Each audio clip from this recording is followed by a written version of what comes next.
Please ভাইয়া, আমি আজই মায়ের কাছে যেতে চাই। কিন্তু ম্যাডাম, আপনি তো আপনার মাকে আগামী মাসেই দেখতে যেতে পারবেন। প্লিজ এমন কথা বলবেন না। এতটুকু বলেই চাচি ফোনটা কেটে দিল। চাচি কি হয়েছে? তুমি এত কাঁদছিলে কেন? লিনা, আসলে আমার সঙ্গে বাগানে চলো। আমি কোথাও যাচ্ছি না। লিনা, তোমার চাচির হঠাৎ কি হলো?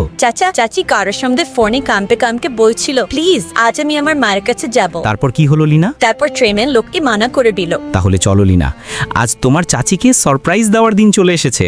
হ্যাঁ চাচা, তাড়াতাড়ি চলো। বন্ধুরা, আমি আর চাচা তাড়াতাড়ি গিয়ে চাচির ফেভারিট জুসের জন্য কমলা লেবু ছিঁড়ে আনছিলাম।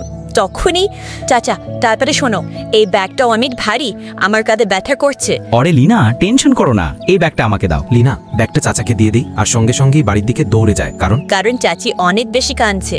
এর জন্য আমাকে আর চাচাকে সন্ধ্যের আগে চাচির প্রিয় ক্ষীর তৈরি করে ফেলতে হবে। ঠিক তখনই লিনা, তোমার চাচির প্রিয় ক্ষীরটি রেডি, তাড়াতাড়ি ওকে ডেকে আনো। ঠিক আছে চাচা। চাচি আপনি কোথায়? আমি এখানে আছি লিনা। চাচি আপনি ওখানে আকাশের দিকে কি দেখছেন?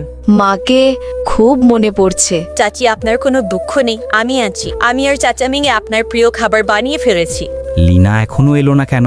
চাচি আপনি কাঁদবেন না, কাল আপনি আর আমি মিলে অনেকগুলো গেম খেলবো। আর লিনা, তুমি আমার সব দুঃখের মাঝেও ভালো লাগার কারণ। আর চাচি আপনিও